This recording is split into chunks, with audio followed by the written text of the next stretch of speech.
Hello everyone, welcome back to my channel. For this video, I have a couple of really pretty thrift flips to share with you guys, all under $10. This is another Thrift Flip Thursday challenge hosted by Shayna and Savannah, Shayna from Robinson Repurposing and Savannah from Savvycraftswithsavannah, and their chosen co-host this month is Megan with Pointe and Polish. So definitely make it around to their videos to see what items they gave a makeover to. Anyways, let's just get started, guys. For my first item, I have this gold basket tray type of thing. It was $2.99, and I just wanted to start by taking off the little handle. I just felt it took away from the potential and the beauty of this piece. So I just started by breaking it off of there, getting, all the pieces out.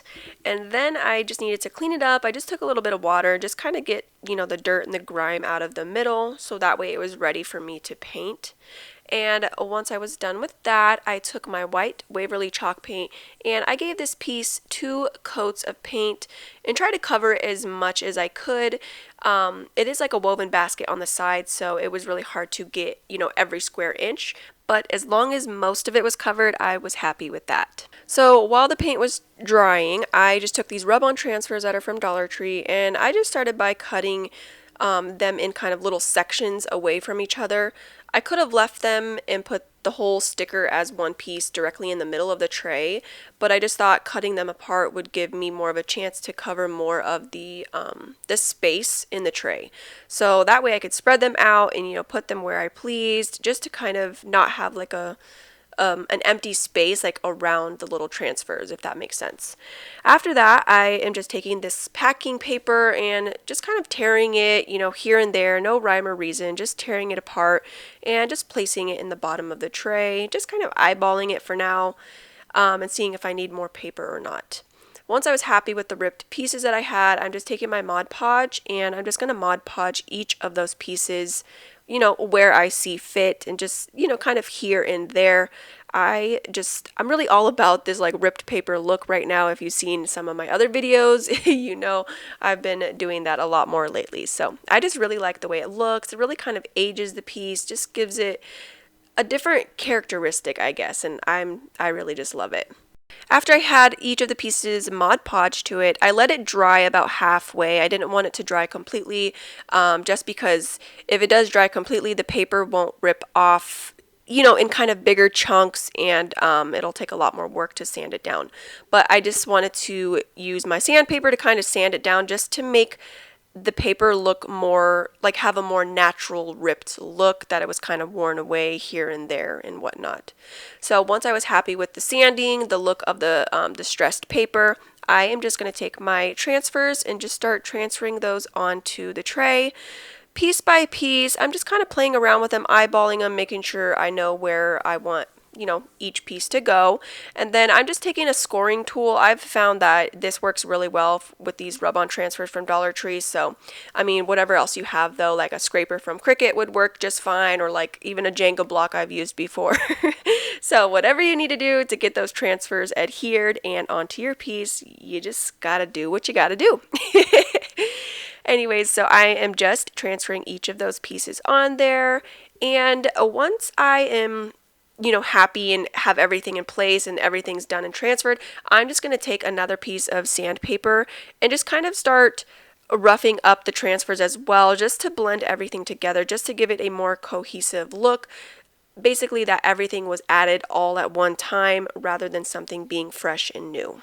So once I was done sanding, I just took some more Mod Podge and just sealed everything into place.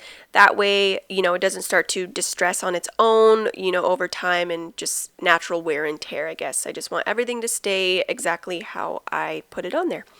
After that, I'm just going to take this black faux leather ribbon that's from Dollar Tree as well, and I kind of, eyeballed it and measured it to the sides of the little tray, how the length that I wanted it.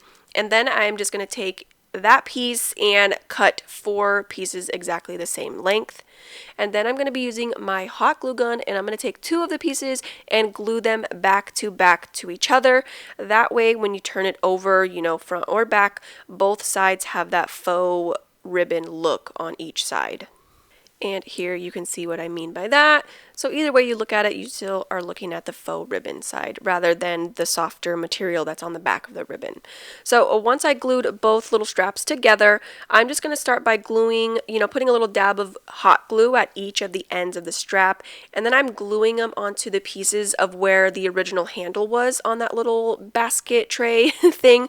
And I decided to glue the handles on the inside rather than on the outside.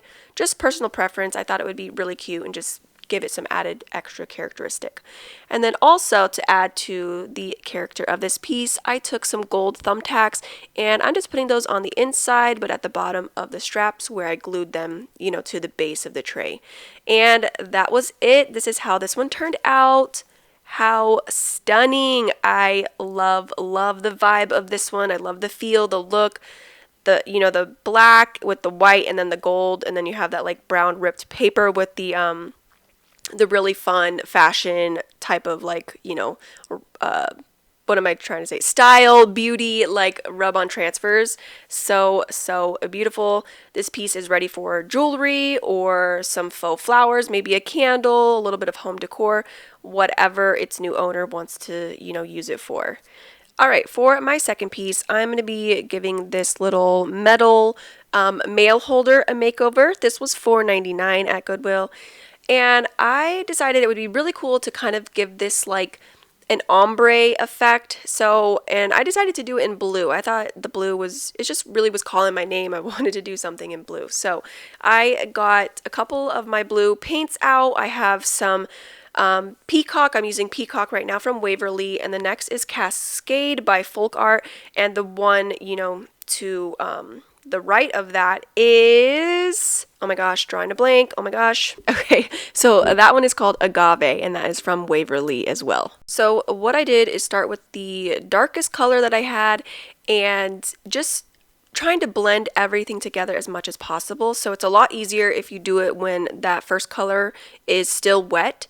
So you're taking the first color, painting it, and then you're going to mix the second one together with it, just blending it down, but then using the brush of the first color to blend right in the middle. So that's why I have 3 paintbrushes. I try to keep each paintbrush according to its color. That way I already had that color of paint on there rather than mixing the paintbrushes all together, like only having one paintbrush with all of the paint on there. It's not going to work as well. I also did take a little spray bottle, and if the paint was starting to dry, I would just give it a few, pumps of the water and then just go back in and mix everything. And I just kept doing this until I was personally happy with the look, and I felt everything was nicely blended, and it really had that like ombre effect where it was going from dark all the way to the lightest color, which is why I used some of the white Waverly chalk paint at the top just to kind of give it that really faint blue color at the top. And this is how the little ombre effect turned out, which I was really happy with. I think it turned out really, really good. And then I just decided to take some sandpaper and kind of just go over it very lightly, not too much distressing, but I just wanted to distress it a little bit. And this is the final look for that piece. So cool. I absolutely love it. Honestly, this was my first time doing an ombre effect to anything. I've been really wanting to do it to like a piece of furniture and stuff, but I was like, you know what, I'd rather mess up something small rather than a huge piece like a dresser or a nightstand. But anyways, I really love the way that this one turned out. Alrighty guys, on to my third piece for this video. This was $1 from Goodwill, and it's just a little, I think it was like a utensil holder type of thing, terracotta planter type of feel. And I'm going to be using these paints from Arteza, which shout out to Arteza for sending me these to try and test. My first time using Arteza products, and I absolutely love them, especially this like outdoor acrylic one, which I'm using right here. And I'm using the charcoal black color. I just decided to paint almost the entire little vase with this black color, and then I went in with the marshmallow white, and I just decided to do the bottoms and like the top little ridge. I was going for like a more like modern type of look, But once I did that and had the bottom on with the black, I was like, no, it's just too much. I really wasn't feeling it.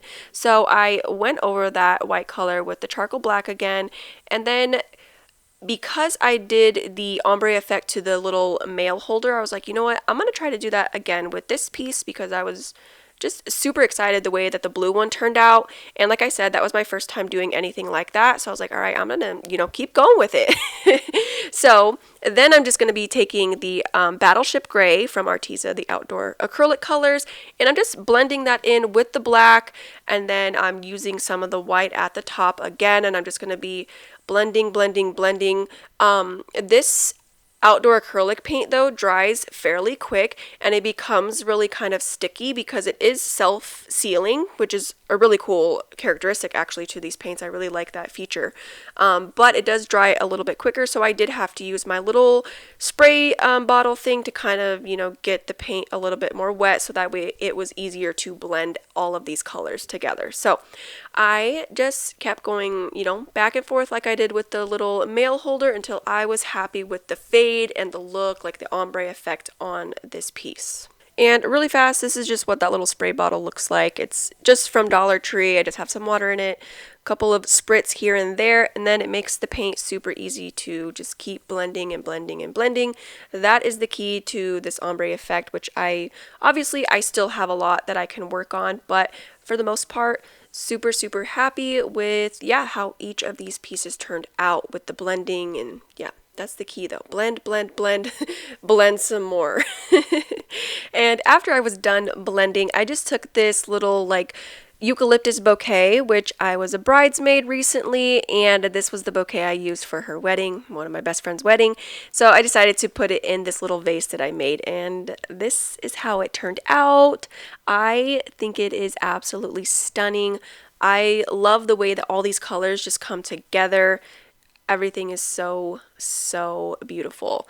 I really love the black, the gray, the white ombre effect, and then you have the contrast with the green, the eucalyptus, and then they have the pops of the white roses with like baby's breath. Yes, I think it is so stunning, so I'm eager to see what you guys think about this piece as well. Okie dokie! Bet you guys didn't know I was going to sing for you today. No, I'm just kidding. Anyways, it is final walkthrough time. And yes, I'm so grateful and thankful that you guys stopped by, spent some of your time with me. I hope you really enjoyed these pieces and, the makeovers that I gave each of these pieces. Let me know down below which one is your favorite. For me, honestly, hard to pick, really hard. I think they're so beautiful, each in their own separate ways. And I know I say this all the time. They're just so individually beautiful. It's just hard to pick a favorite, but yeah, I'm just eager to see which ones you guys really like. Also, let me know if you've tried like an ombre paint effect before, and let me know any tips or tricks that you have, because I would love to hear them.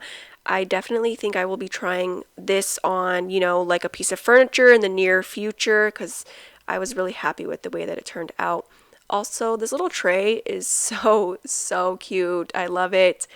I think it's going to be great for, jewelry or anything like that, like I said. But I think it's so cute. The characteristic on it is stunning. Sorry, messed up. Stunning. All right, anyways, I think I'm losing my mind here. So I'm going to need some more coffee for the day. Anyways, guys, thank you guys so much for being here. Also, don't forget, this is a little playlist, so make sure you make it around to all of the other videos to see what great thrift flips the other ladies have done. And thank you guys for watching. I'll see you all next time.